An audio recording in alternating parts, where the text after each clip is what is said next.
کے ساتھ جئیں گے. حیا ایمان کا بہت بڑا شعبہ ہے. اسی لیے فرمایا اذا فاتک الحیاء فافعل ما شئت. فرمایا حیا ختم ہو گئی تو اس کے بعد جو چاہے آدمی کرے.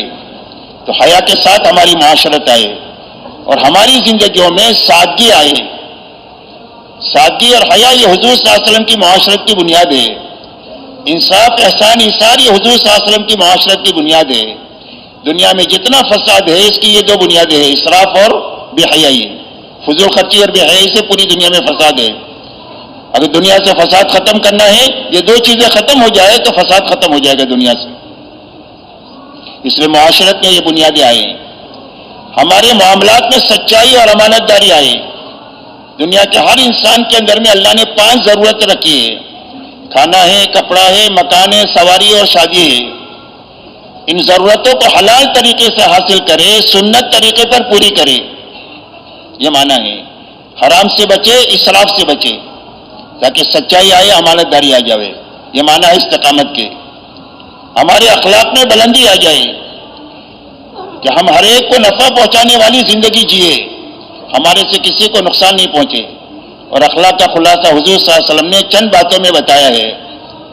یہ فرمایا جو تمہارے ساتھ برائی کرے اس کے ساتھ بھلائی کرو. جو تمہارے پر ظلم و زیادتی کرے اس کو درگزر کرو، معاف کرو. معاف کرنا آسان ہے، بدلہ لینا مشکل ہے. جو رشتہ داری کو توڑے اس کے ساتھ رشتہ داری کو جوڑو. اس لیے کہ رشتہ داری کو توڑ کر شب قدر میں بھی آدمی کی مغفرت نہیں ہوتی، اور بیت اللہ جا کر کے حجر اسود کے سامنے بھی اس کی مغفرت نہیں ہوتی جو رشتہ داریوں کو توڑ کر کے جیتا ہے. فرمایا رشتہ داریوں کو جوڑ کر کے زندگی گزارو، اور جو تمہیں کبھی چائے پانی کا نہ پوچھے اس کو کھلاؤ پلاؤ. ہمارے اخلاق میں یہ بنیادیں آئیں. ہماری نیتوں میں اللہ آئے، آخرت آئے. کہ ہم دنیا میں کیا چاہتے ہیں؟ تو کچھ نہیں چاہتے، صرف اللہ کو چاہتے اور آخرت کو چاہتے اور کچھ نہیں چاہتے. اسی لیے تبلیغ میں ہر آدمی کو یہ حکم ہے کہ اپنی جان مال لگائیں، تاکہ جان مال لگاتے رہنے کی برکت سے بڑا بننے کا جذبہ بھی ختم ہو جائے اور مال کی محبت بھی ختم ہو جائے. مٹی کا ڈھیر اور سونے کا ڈھیر دونوں کی نگاہ میں برابر ہو جائے اور بڑا بننے کا جذبہ ختم ہو جائے. اس کے لیے تبلیغ میں یہ جان مال لگانا ہے کہ ہر آدمی اپنی جان مال لگا کر کے اپنی مال کی اور اقتدار کی ہوس ختم کر کے صرف اللہ کو اپنی منزل بنائے اور آخرت کو اپنی منزل بنائے. آپ نے پوری امت کو آخرت کی بنیاد پر اٹھایا ہے. اسی لیے انصار مدینہ جب حضور صلی اللہ علیہ وسلم کے پاس آئے ہیں بیعت کے لیے تو انہوں نے پوچھا علما نبایع یا رسول اللہ، اللہ کے رسول ہم آپ سے کس چیز پر بیعت کریں؟ یعنی آپ کا دامن تھامیں گے، آپ کو مدینہ منورہ آنے کی دعوت دیں گے تو ہم کو کیا کرنا پڑے گا؟ یہ معنی ہے بیعت کے. تو آپ نے چند شرائط پیش کیا. وہ شرائط ہم سب کے لیے ہے، پوری امت کے لیے ہے، قیامت تک کے لیے ہے.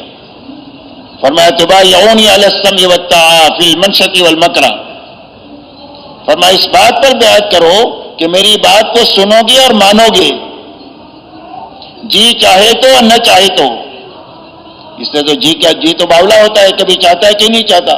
تو جی چاہی پر نہیں چلو گے، میری بات کو سنو گے اور مانو گے، ہر حال میں اس پر بیعت کرو. والنفق فی العسر والیسر، دین کے لیے خرچ کرو گے، خوشی وسعت میں بھی اور تنگی میں بھی. دین کے لیے خرچ کرو گے وسعت میں بھی اور تنگی میں بھی، اس پر بیعت کرو. وعلی الامر بالمعروف والنہی عن المنکر، اس بات پر بیعت کرو کہ بھلائی کو دنیا میں پھیلانے کا کام کرو گے اور برائی کو مٹانے کا کام کرو گے، اس پر بیعت کرو. وعلی ان تقولوا فی اللہ حق لا تخافوا فی اللہ لومۃ لائم، حق بات حق طریقے سے دنیا میں کہو گے، کسی کی ملامت سے ڈرو گی نہیں کہ کون کیا کہے گا، کون کیا کرے گا. اس لیے کہ حق کے ساتھ اللہ کی تائید اور مدد ہوتی ہے، اس کو گھبرانے کی ضرورت نہیں. فرمایا حق بات حق طریقے سے کہو گے، اس پر بیعت کرو. وَعَلَىٰ أَن تَمْنَعُونِي كَمَا تَمْنَعُونَ أَنفُسَكُمْ وَأَوْلَادَكُمْ وَأَزْوَاجَكُمْ، اور جب میں تمہاری دعوت پر مدینہ منورہ آ جاؤں تو اس وقت میں پورا عالم تمہارے مقابلے پر کھڑا ہو جائے گا اور تمہارے شرفاء قتل کیے جائیں گے، تمہاری عورتیں بیوہ ہو جائے گی، تمہارے بچے یتیم ہو گئے، پوری دنیا تمہارے مقابلے پر آئے گی. تو میری حفاظت کے لیے وہ تمام وسائل اختیار کرو گے جن وسائل سے تم اپنی اپنے عورتوں اور بچوں کی حفاظت کرتے ہو. تو ایک صحابی نے فرمایا کہ اللہ کے رسول اگر یہ ہم صاف کر لیں تو ملے گا کیا؟ حالانکہ آپ کے علم میں یہ بات تھی کہ اس محنت کا انجام یہ ہے کہ بڑی بڑی حکومتیں زیر ہوگی. اسی لیے سراقہ کو آپ نے ہجرت کے موقع پر بے بسی میں یہ فرمایا کہ سراقہ تمہارا کیا حال ہوگا جب کسریٰ کے کنگن تمہارے ہاتھ میں ہوں گے. یا بشارہ صاحب کو معلوم ہے کہ محنت کا انجام کیا ہے. عدی بن حاتم سے کہا کہ کسریٰ ابن ہرمز فتح ہوگا، اس کے فتح کرنے والے تم بھی ہوں گے، اور لڑکی صنع یمن سے مکہ مدینہ آئے گی، کوئی اس کی طرف آنکھ اٹھا کر کے دیکھنے والا نہیں ہوگا. اور یہ مدینہ جہاں تم کو بھوکے لوگ نظر آ رہے ہیں، کمزور نظر آ رہے ہیں، ایک دن اللہ ایسا آئے گا کہ اس میں کوئی بھی زکوٰۃ لینے والا نہیں ہوگا، سارے زکوٰۃ کے دینے والے ہوں گے. یہ آپ کے علم میں بات تھی، لیکن آپ نے امت کو ملک و مال کی بنیاد پر نہیں اٹھایا. آپ نے اس بنیاد پر اٹھایا کہ اگر تم یہ کام کر لو گے تو اللہ تمہیں جنت دے دیں گے. تو صحابہ نے انصار نے کہا کہ سستا سودا ہے، جنت ملتی ہے اور اس کے لیے سب کچھ کرنا پڑتا ہے، تو ہم اس کے لیے تیار ہیں. اس لیے کہ آپ اور سارے صحابہ جانتے تھے کہ جس کی آخرت بنے گی یقینی طور پر اس کی دنیا بنے گی. اس لیے کہ دنیا آخرت کا سایہ ہے. جس کی آخرت بننا شروع ہوگی اس کے بناؤ کے آثار دنیا میں حیات طیبہ کی شکل میں ظاہر ہوں گے. یہ پکی ٹکی قرآن کی باتیں ہیں. اور جس کی آخرت اجڑنا ہوگی، چاہے ملک کا مالک ہو، چاہے حکومت کا مالک ہو، چاہے کروڑ پتی ارب پتی ہو، چاہے بڑی بڑی انڈسٹری کا مالک ہو، لیکن جس کی آخرت اجڑے گی اللہ اس کی دنیا کو تنگ کر دیں گے، معیشت دنکا سے اس کو مبتلا کریں گے. قرآن میں معیشت دنکا کا لفظ استعمال کیا اللہ نے کہ اس کی زندگی کو مجار دیں گے. مال ہوگا، اسباب ہوں گے، لیکن راحت نہیں ہوگی. اس لیے کہ راحت اللہ کے خزانے سے آتی ہے، ملک و مال سے، چیزوں سے نہیں آتی ہے. اس لیے میرے دوستو آپ نے آخرت کی بنیاد پر اٹھایا. اس لیے دین میں کمال پیدا ہو جائے، نصرت کے ساتھ میں پوری زندگی گزرے کہ دین کی مدد کرتے ہوئے دنیا میں جئیں گے. یہ دو ذمہ داری ہے، استقامت اور نصرت. استقامت دین کے پابند ہونے کو کہتے ہیں کہ پوری دینداری کے ساتھ جیے، پوری دینداری پر مرے. ہم سے مطالبہ موت تک استقامت کا ہے. فرمایا وَاعْبُدْ رَبَّكَ حَتَّىٰ يَأْتِيَكَ الْيَقِينُ. حضور صلی اللہ علیہ وسلم کو حکم دیا گیا کہ اللہ کی اطاعت میں، عبادت میں لگے رہو. کب تک؟ فرمایا موت تک. لا تموتن الا وانتم مسلمون. فرمایا مسلمان ہو کر کے مریو، فرما بردار بن کر کے مریو. تو فرما بردار بن کر کون مرے گا؟ جو فرما بردار بن کر جیے گا وہ فرما بردار بن کر کے مرے گا. جیسی زندگی ہے ایسی موت ہے، اور جیسی موت ہے ایسا قیامت کے دن اٹھنا ہے. اس لیے پوری زندگی استقامت کے ساتھ رہنا، پوری زندگی اللہ کے دین کی نصرت اور مدد کے ساتھ گزارنا، یہ دو ذمہ داری ہر ایمان والوں کی ہے. آپ نے پوری امت کو ان دو بنیادوں پر اٹھایا ہے، اور پوری امت نے یہ دو چیزوں کو آپ نے پیدا فرمایا. اور جب یہ دو پہلی چیزیں ہو گئی تو اللہ نے ان چیزوں پر یہ چھوٹی اور کمزور جماعت کے ہاتھوں بڑا کام لیا. کیوں بھائی بڑا کام لیا؟ کہ دین قائم ہو گیا دنیا میں. وسائل نہیں ہے، چیزیں نہیں ہے، سامان نہیں ہے، صرف دین ہے اور دین کی محنت ہے، صحیح محنت ہے. تو دین قائم ہو گیا اور صدیوں تک کے لیے قائم ہو گیا. کروڑوں کروڑ انسان غلط زندگیوں سے توبہ کر کے ہدایت اور جنت کے راستے پر آئی. اور ایک سال کے لیے نہیں ہوا، صدیوں تک کے لیے ہوا کہ صدیوں تک آپ کو باہر ملے گی. اتنا بڑا کام ایک کمزور اور چھوٹی جماعت کے ہاتھوں جو ہوا، اس کی یہ دو بنیادیں ہیں. ایک دین ہے اور دوسری محنت کی صحیح شکل ہے، جس کی بنیاد پر اتنا بڑا کام دنیا میں ہوا. مولانا الیاس صاحب رحمۃ اللہ علیہ فرماتے تھے کہ میں اس محنت سے یہ چاہتا ہوں کہ محنت کرتے کرتے محنت کرنے والوں میں یہ دو چیزیں زندہ ہو جاوے. ایک دین پر چلنے کی طاقت پیدا ہو جائے تاکہ پورا دین حقیقت کے ساتھ زندہ ہو جائے، محنت کی صحیح شکل زندگی میں قائم ہو جائے، جس کی وجہ سے جان مال ان کی نگاہوں میں بے قیمت بن جائے. اس کی حوث بھی ختم ہو جائے اور اس کی محبت بھی ختم ہو جائے. ضرورت کے مطابق استعمال کر سکتے ہیں، اس میں کوئی حرج نہیں ہے، لیکن للچائی نگاہ سے دنیا کو دیکھنا چھوڑ دے. یہ دو باتیں پیدا کرنا میں اس محنت سے چاہتا ہوں. اللہ نے اس کے لیے محنت عطا فرمائی ہے. اب اس محنت میں میرے دوستو دو چیزیں ہیں، ایک پھرنا ہے، ایک مقامی محنت ہے. دونوں مل کر محنت بنتی ہے، اور دونوں جماعتیں آپ نے بنائی ہے. حضور صلی اللہ علیہ وسلم نے آپ کی 23 سالہ دور نبوت میں دو ہی جماعتیں بنی، تیسری کوئی جماعت نہیں ہے. یا مہاجرین ہے یا انصار ہے. اور دونوں جماعتوں کے بارے میں قرآن میں اللہ نے فرمایا کہ یہ دونوں سچے لوگ ہیں. للفقراء المهاجرين الذين اخرجوا من ديارهم واموالهم يبتغون فضلا من الله ورضوانا وينصرون الله ورسوله اولئك هم الصادقون. یہ مہاجرین کے بارے میں فرمایا کہ یہ سچے لوگ ہیں. انصار کے بارے میں فرمایا انما المؤمنون الذين آمنوا بالله ورسوله ثم لم يرتابوا وجاهدوا باموالهم وانفسهم في سبيل الله اولئك هم الصادقون. یہ دو جماعتیں سچی ہیں اور پوری امت کو قیامت تک کے لیے حکم ہے قرآن میں یا ایھا الذین آمنوا اتقوا اللہ وکونوا مع الصادقین. دیکھو میرے پاس بیٹھ کر سو گئے. دیکھو میں نے کہا نا کہ لوگ گھٹنوں میں ہاتھ نہیں ڈالنا نہیں سو جاؤ گے. یہ سونے کی نیت ہوتی ہے. آدمی بیچارہ نہ چاہتے ہوئے سو بجاتا ہے. اس کے لیے گھٹنے جس کے لگائے ہیں ایسا ہے ایسا اس کو چھوڑ دو تاکہ نیند نہیں آوے. اللہ خوش رکھے آپ کو.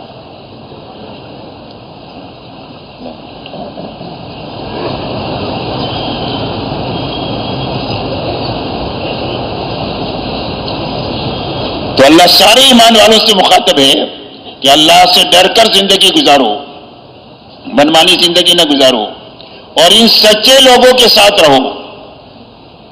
یعنی مہاجر اور انصار کی چال چلو. مولانا الیاس صاحب رحمۃ اللہ علیہ فرماتے تھے کہ ایک آدمی نقل و حرکت میں بھی نہیں ہے اور ایک آدمی مقامی محنت میں بھی نہیں ہے تو کیسا مسلمان ہے؟ مسلمان کے کرنے کے یہی دو کام ہیں, یا تو اللہ کے دین کی محنت کے لیے پھر رہا ہوگا یا پھر کر آنے کے بعد گھر کاروبار کو دیکھتے ہوئے سنبھالتے ہوئے اللہ کے دین کا کام کرتا ہوگا. تیسرا کوئی کام ہی نہیں ہے مسلمان کا. اسی پر جینا ہے, اسی پر مرنا ہے. اور اللہ کی رضا مہاجر و انصار کے ساتھ ہے, ان کے پیچھے چلنے والوں کے ساتھ ہے. اسی لیے قرآن پاک میں اللہ فرماتے ہیں والسابقون الاولون من المہاجرین والانصار والذین اتبعوهم باحسان رضی اللہ عنہ ورضوا عنہ. فرمایا سابقین اولین مہاجر و انصار میں کے اور جو ان کے پیچھے پیچھے اخلاص کے ساتھ میں چلے, فرمایا اللہ ان سے بھی راضی ہو گیا, پیچھے چلنے والوں سے بھی اللہ راضی ہو جائے گا.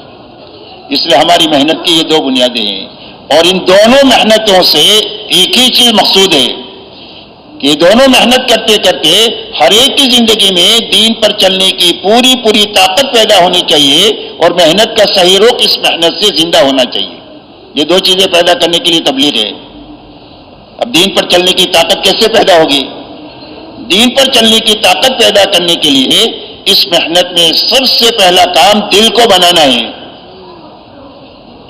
دل بنے گا تو دین بنے گا.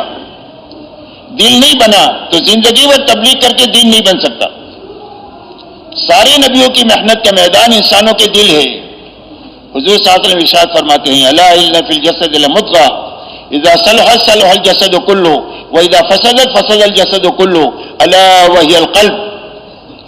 فرمایا سن لو انسان کے گوشت میں جسم میں گوشت کا ایک لوتڑا ہے, اگر وہ صحیح ہو جائے تو پورا جسم صحیح ہو جائے اور اگر وہ بگڑ جائے تو سارا جسم بگڑ جائے. فرمایا وہ دل ہے.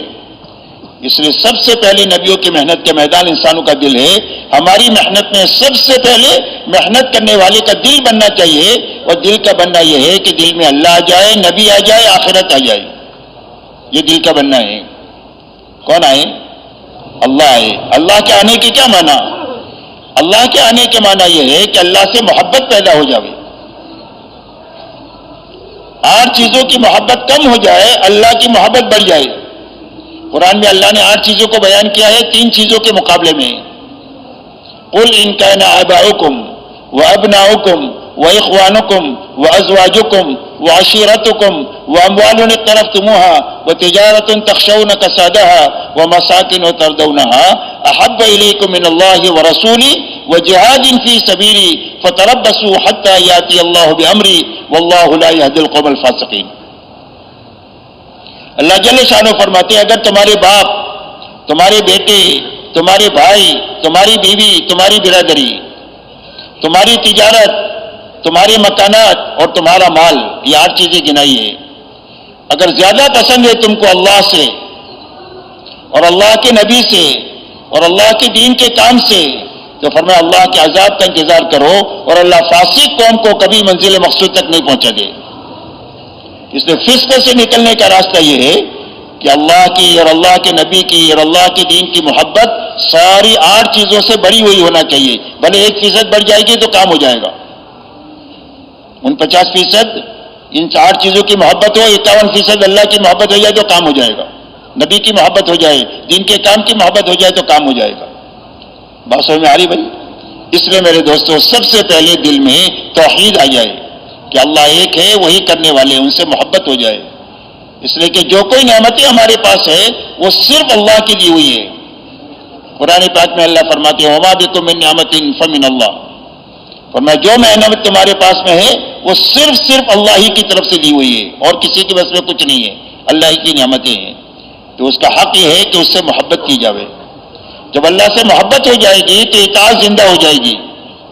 عربی کا مقولہ ہے فإن المحب لمن يحب مطیع, جس کو جس سے محبت ہو جاتی ہے آدمی اس کا فرما بردار بن جاتا ہے.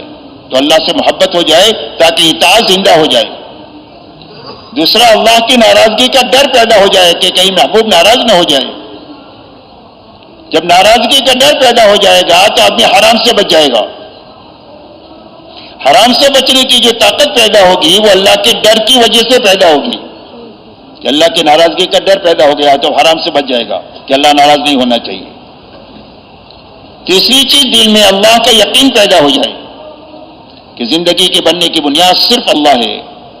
زندگی اللہ کے بنانے سے بنے گی, اللہ کے اجاڑنے سے اجڑے گی, تاکہ ہر حال میں حکم پورا کرنے کی طاقت جو ملے گی وہ یقین کی طاقت سے ملے گی, جس کو استقامت کہتے ہیں. اس لیے 3 باتیں پیدا ہو جائے, محبت پیدا ہو جائے, ناراضگی کا ڈر پیدا ہو جائے, اللہ سے اللہ کا یقین پیدا ہو جائے کہ سب کو ناراض کر سکتے ہیں, اللہ کو ناراض نہیں کر سکتے. سب کو چھوڑ سکتے ہیں, اللہ کو نہیں چھوڑ سکتے. اتنا اللہ سے تعلق پیدا ہو جائے. تبلیغ کی محنت سب سے پہلے دل میں یہ بات پیدا کرنے کے لیے ہے, جس کے بغیر دین میں کمال نہیں آ سکتا ہے, حقیقت نہیں آ سکتی. دوسری بنیاد میرے دوستو یہ ہے کہ ہمارے دلوں کا رخ اللہ کے حکموں کی طرف ہو جائے, کہ اللہ کے حکموں سے محبت ہو جائے, اللہ کے حکموں کی عظمت دل میں آ جائے, حکموں سے زندگی کے بننے کا یقین آ جائے کہ زندگی کس کی بنے گی, کہ جو حکم پورا کرے گا اس کی زندگی بن جائے گی. تو ہمارے دلوں کا رخ اللہ کے حکموں کی طرف ہو جائے کہ مال کے, اقتدار کے بڑے بڑے نقشوں کو توڑ چھوڑ سکتے ہیں, اللہ کے حکم کو نہیں توڑ سکتے. اللہ بڑے اور اللہ کا حکم بڑا.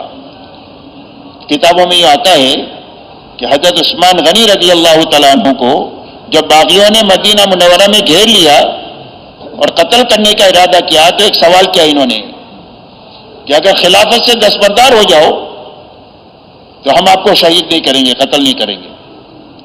تو حضرت عثمان نے یہ فرمایا